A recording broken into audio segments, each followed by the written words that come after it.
thinking again on the, remote and kind of hybrid team conversation, because that is something that we're as HR leaders thinking a lot about.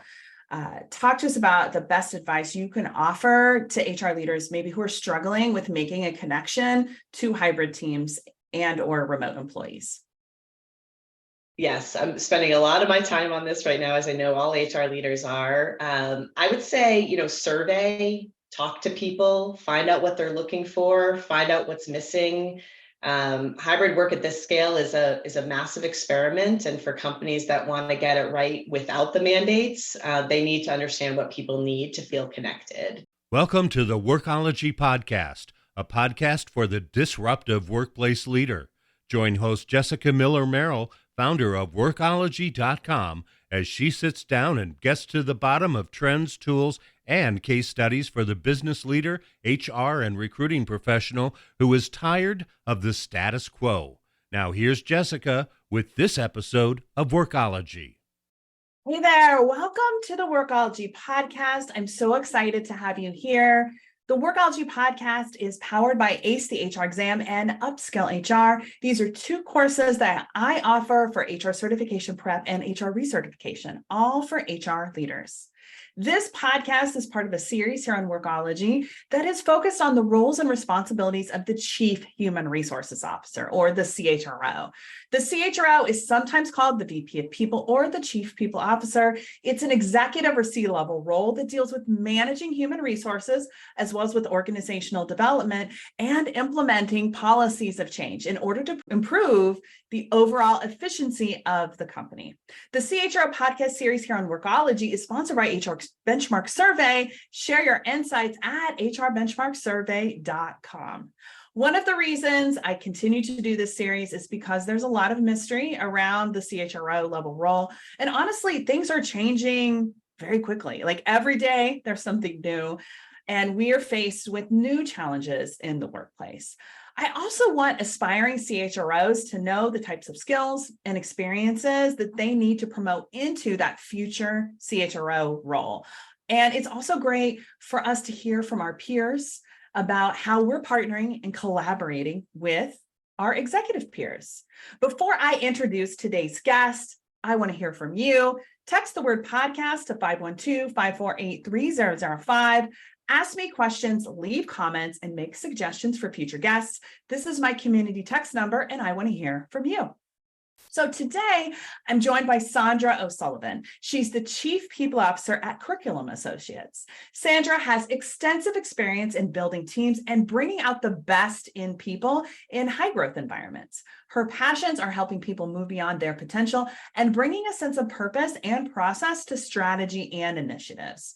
Previously, Sandra held executive human resources, customer service, and product and service roles at Carbon Black, Ametros Financial, and Crow Paradis Services Corporation. Sandra earned her bachelor's degree in English and Communications from Boston College. Sandra, welcome to the Workology Podcast. Thanks, Jessica. Thanks for having me. I'm so excited to have you on. Let's start with your background, because that intro was very varied, right?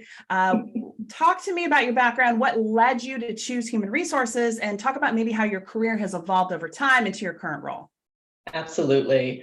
Well, I made the leap into HR about 4 years ago, and I really have not looked back since. I mean, although I was in other areas of the business, my passion was always in growing teams. And HR was always right alongside me to make sure that I did that in a thoughtful way. And so I had been in customer-facing roles like professional services and customer success at my last company. And when the head of HR decided to move on, she called me and said, I have a crazy idea. I would like for you to be my successor. Here's why. You have a passion for, developing talent. You have a passion for culture. And she gave me some examples, like, Kathleen Hogan from Microsoft had come from customer-facing roles and moved to the people side. And so she gave me the confidence to take the leap into this line of work. And I absolutely love it. I came to Curriculum Associates about 3 years ago. And I was charged with building out the HR function, people, process, technology. It all needed to be done. And I'm really proud of what we've built, really proud of the team, and then also excited about what's ahead. I think we really get to evolve into a more strategic place now that the foundation is built. Well, I'm really excited to hear more, because I will say that in this series where I talk to VPs and of HR and chief people officers, you're the first who has transitioned in such a matter. So I feel like this conversation is going to be really interesting and helpful, because you don't have to start as a coordinator in HR to move into that chief people officer role. You can have experience. Honestly, it's what a lot of HR people lack, is that experience in other parts of the business to really support the business as an HR leader. So I'm excited to hear all your insights here. As you moved into this role, I wanted to ask you, and I'm really excited about your responses here. What skills and experiences do you believe are absolute requirements for someone in a chief people officer or CHRO role? Maybe thinking about somebody who is just getting started and has an interest in HR. So I think a strong understanding of the business is first and foremost the most critical piece. Chief people officers have a seat at the table, at the executive table, where all of the critical decisions are being made. And so being able to weigh in on those decisions, even if they're not people decisions, is really important. So understanding the business, and also it's very difficult to advise other executives on their talent strategy if you're missing what the business strategy is. And so I think that is really important. I also think ability to listen and influence executive leaders is really a critical skill. The approach of listening, asking questions can often get executives to a place where, they understand maybe what the best path forward will be for that particular situation. And if you can influence, you can also help leaders come to better solutions. So those are a couple of, I think, the key skills.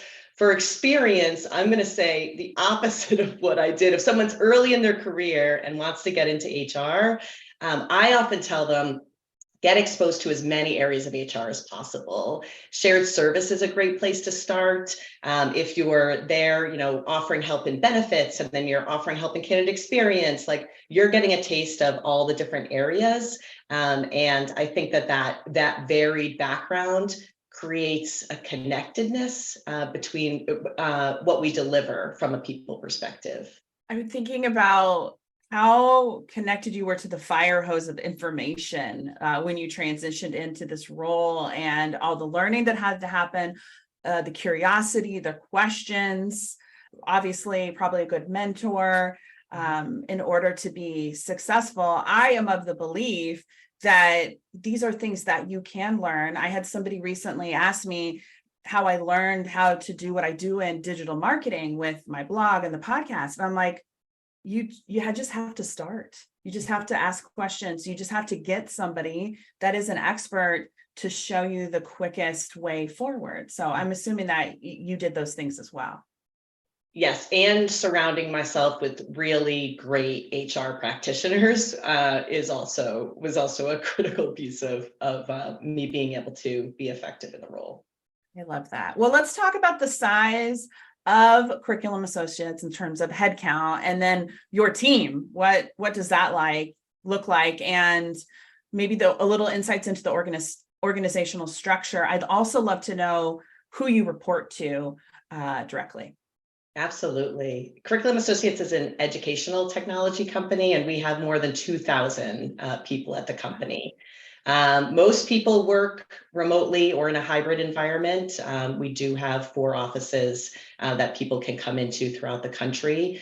And all of our people are everywhere in the country, because we actually go into schools and we work with educators directly on making the most out of our product. So we work with more than 800,000 educators in all 50 states.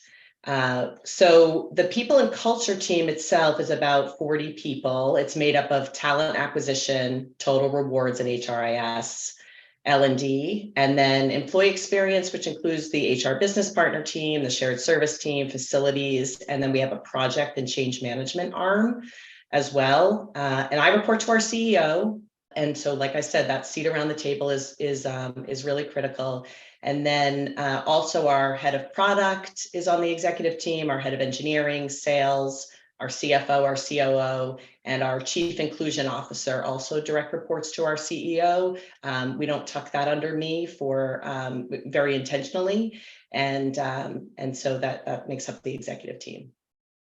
I love that. And it's always interesting. And this is a trend that I have seen. A number of heads of HR are now also responsible for real estate. Mm-hmm. And then I've talked to a number of heads of HR on this podcast who are also responsible for marketing. Mm-hmm. Oh, so, that's interesting. Yeah. The marketing piece. Yeah. That's why I asked, because it's all very different. And I think that's the exciting part of HR. And it's also a challenge for people to really figure out, like, how do you build a team that supports the business? Because there's not really a cookie cutter way to make HR or the people team work for you. That's right. Yeah, facilities is new to me. I'm so excited about it because I think now more than ever, it is workplace experience as we seek to make hybrid work attractive to people. We really need to be thinking intentionally about workplace experience. And we have a fantastic facilities team that really puts the employee experience first. And so I think it fits in well organizationally. Can you talk to me a little bit about the benefits at Curriculum Associates and how they've evolved since the pandemic first began? Absolutely. Yes, we've done a lot of evolution since the pandemic began. One focus of our benefits evolution has been on inclusive family employee benefits. We provide 10 weeks of child bonding leave for all parents equally, and then birthing parents receive a medical leave in addition to recover from childbirth. So that's been really well received. Also, fertility treatment options, including IVF, IUI, sperm donation, are available without requirements of documented infertility. And that means same-sex couples or non-coupled employees are able to take advantage of the benefit, something that our employees were asking for. And we've also added a $5,000 benefit for adoption assistance, which has been well utilized as well. And then another one of our focuses has been on wellness and mental health. I think that's been a focus of most companies during this time. And we were getting reports on our engagement survey and otherwise people just coming that they were looking for us to offer more in terms of wellness. And I was worried about just rolling out anything and then like not getting good usage and it collecting dust on a shelf. And so we surveyed everyone to find out, what does wellness mean for you? And it did turn out that it means much different things to different people. We went out to the market and we found a solution called Modern Health. We just implemented it as of the first of the year. And that really meets employees where they are and offers a range of options from daily breathing breaks to meditation sessions to actual coaching and therapy sessions, both in group and individual format. And we offer that to all employees, regardless of their medical enrollment. And we're getting great usage right out of the gate on that. So that's exciting. And then finally, we also added Hinge Health as a supplemental offering to address chronic or acute joint and muscle issues. And the idea there is really to offer proactive support for employees with the goal of reducing future expensive surgery needs. It's a nice offering because it has no annual cost and the only cost is per employee usage. I love the wellness and the mental health. I told you before we went on camera that I had just got back from my yoga class. And then the chronic health thing. So many people have chronic pain, chronic health issues, and they don't talk about it at work. They just learn to live. So I love that you're encouraging people to work through those before they become something that is going to require expensive surgery. So I think that's fantastic. Let's take a reset. This is Jessica Miller Merrill, and you are listening to the Workology Podcast, powered by ACE the HR Exam and Upskill HR. We're talking about the role of the CHRO with Sandra O'Sullivan. She's the Chief People Officer at Curriculum Associates. And today we're talking about a lot of different things, but we are really focused on benefits and wellness. And also talking about just the challenges of leading remote and virtual teams. The CHRO podcast series here on Workology is sponsored by HR Benchmark Survey. Before we get back to the interview, please text the word podcast to 512-548-3005. Ask me questions, leave comments, and make suggestions for future guests. This is my community text number, and I want to hear from you.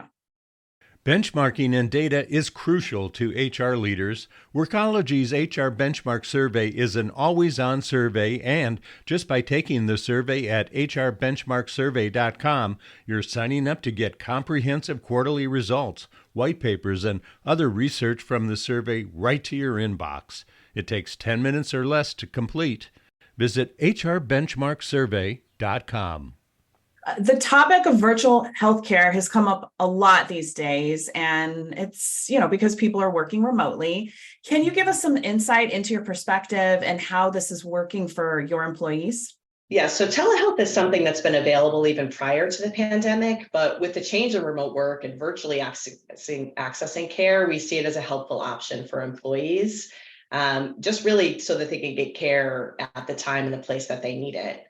And with Modern Health, for example, that's offered virtually. The therapy sessions are offered virtually. And I think that's a game changer. I mean, as a person who has gone to therapy at times in my life, has had a child in therapy at time, to all that coordination to get someone to an office to get that care is really difficult. And so getting that level of care in a virtual environment at a time that's convenient for both the therapist and for our families, it really makes a big difference.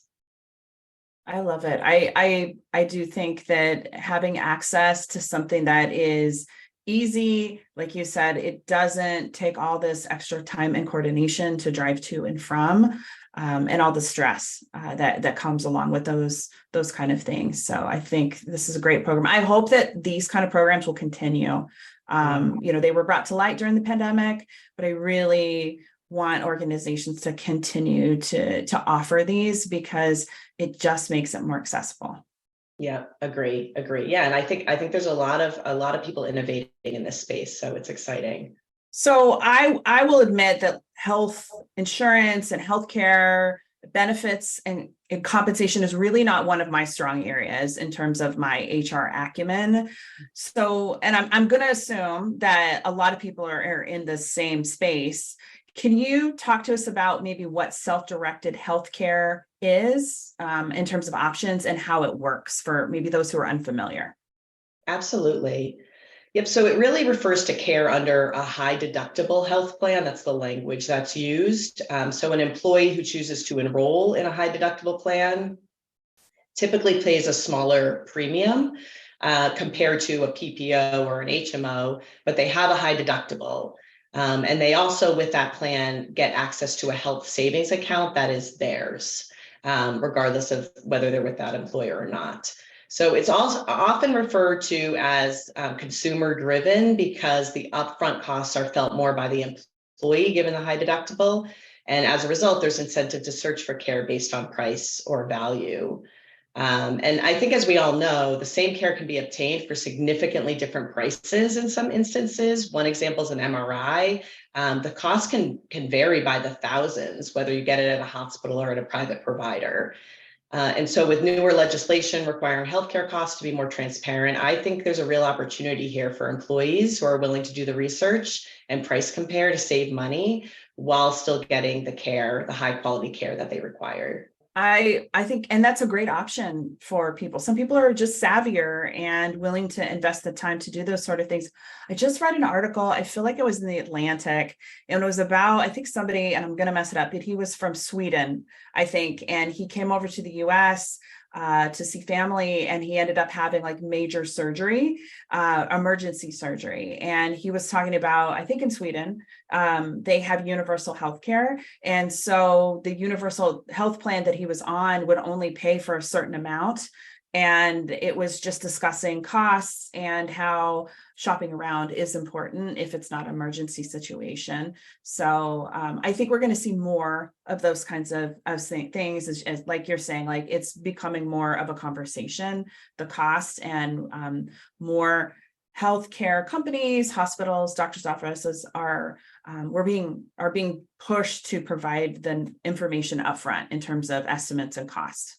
Yeah, that's right. That's right. Yeah, I'll have to check out that article. It sounds Yeah, I'll try to find it and I'll link it in the show notes for this one. I just thought it was fascinating, and also because I mean, this isn't related to health insurance, but I'm hoping to relocate out of country when my daughter graduates from high school, at least part-time. So I have to think about those kind of things now. And so when I was reading this article, I was like, oh my gosh, this is crazy. Like, how am I going to make this work? So it just caught my eye, and I'll include it in the resources of the show notes here.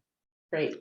Another thing I wanted you to talk about is mental health circles and how employee resource groups can use these, because I think we talk a lot about employee resource groups. They're very popular, but it kind of sometimes stops there. So you are using employee resources groups, I think, in a really interesting and unique way. So talk to us about that.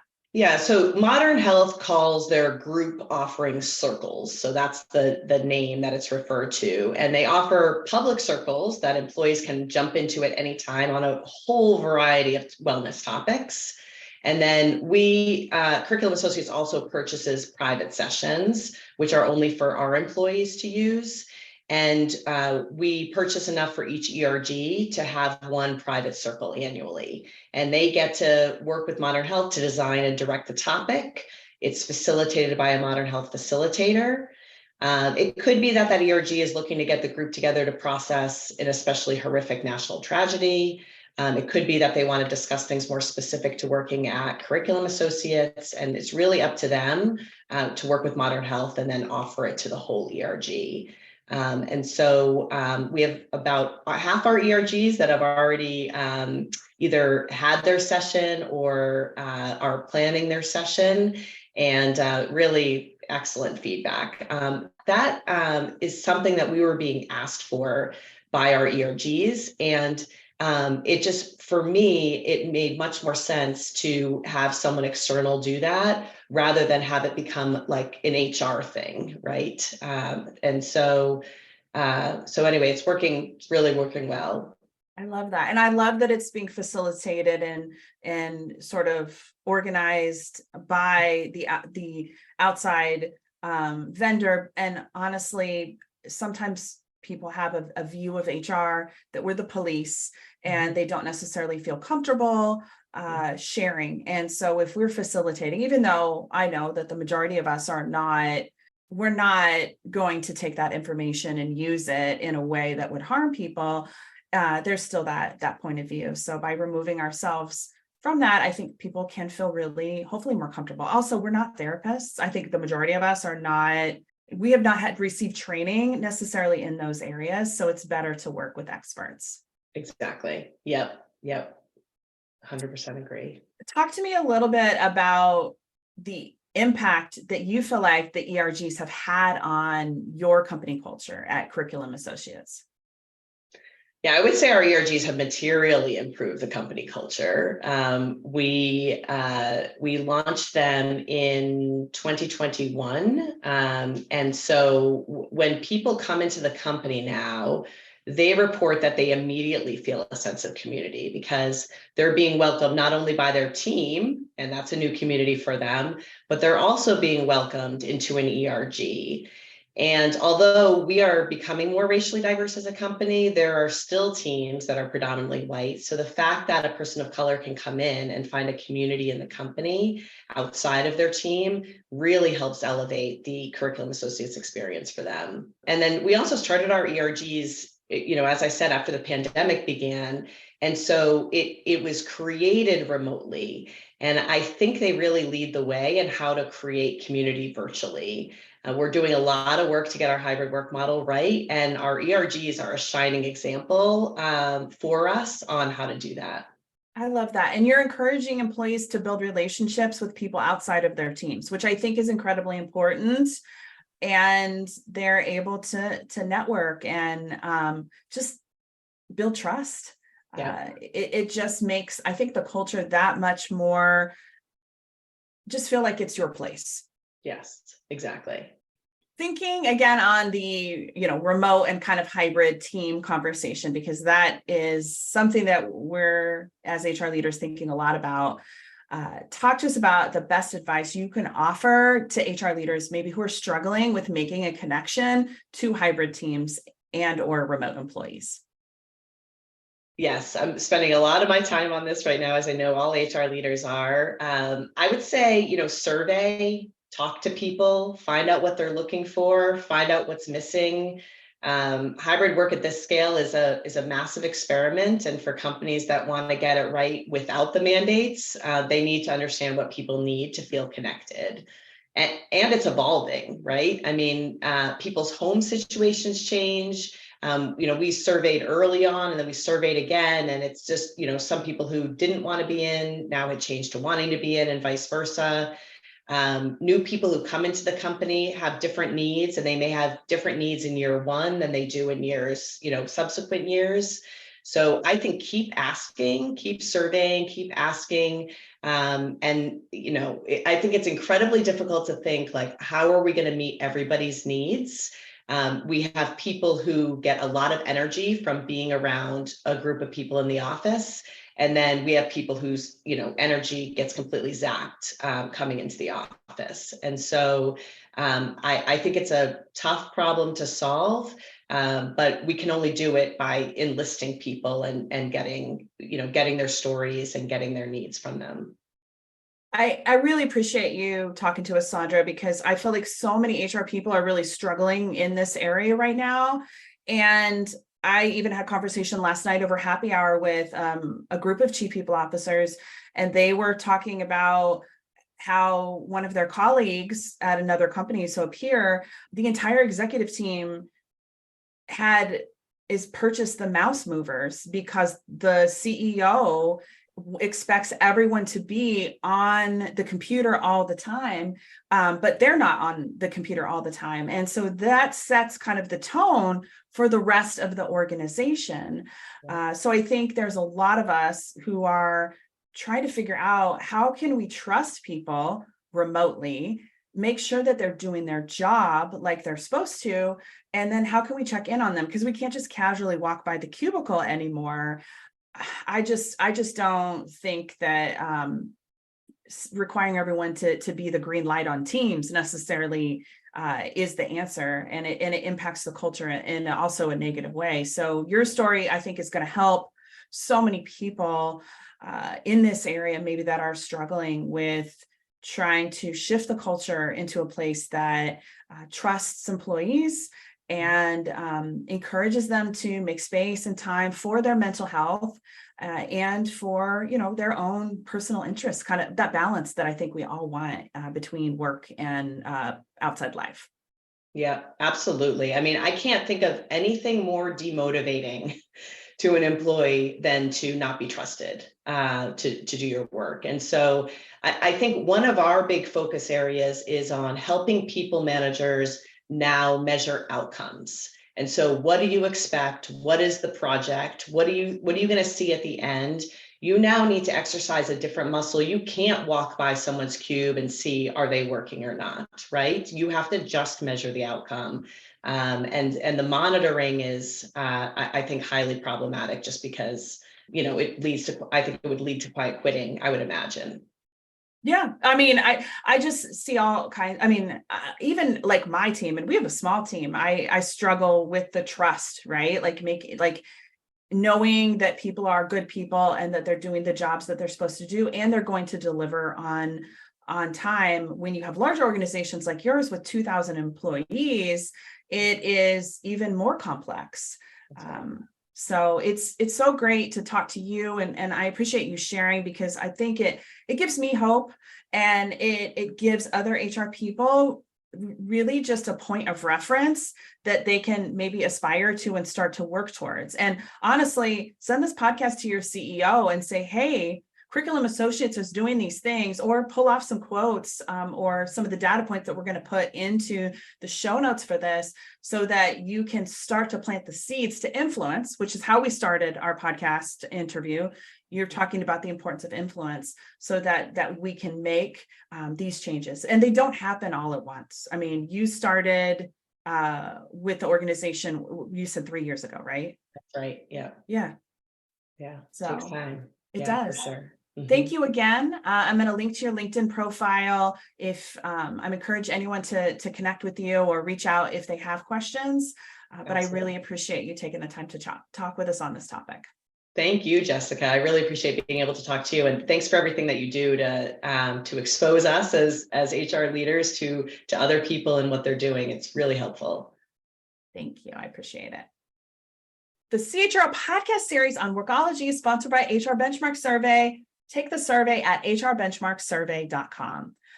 I'm such a nerd about all this. It's so interesting to me to dive into how the role of a CHRO whose experience connects them to strategy and operations of the overall business, and how we really support the organization. The CHRO, as we've seen with Sandra, doesn't just lead within HR within the company. The company really depends on us to be a leader and set standards and benchmarks for everything from company values to learning and development. I so appreciate Sandra for taking the time to talk with us today.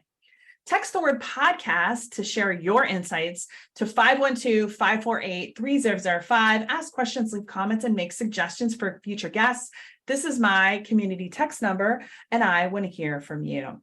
Thank you for joining the Workology Podcast, powered by Upskill HR and ACE the HR exam. This podcast is for the disruptive workplace leader who's tired of the status quo. My name is Jessica Miller-Merrill. Until next time, visit workology.com to listen to all our previous podcast episodes. I have a lot of great resources for you in the transcript of this podcast, so check it out, and I will hear from you. I'll talk to you again soon.